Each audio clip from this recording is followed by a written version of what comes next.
بسم الله الرحمن الرحيم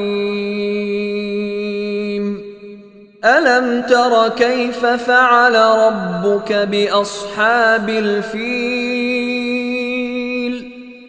ألم يجعل كيدهم في تضليل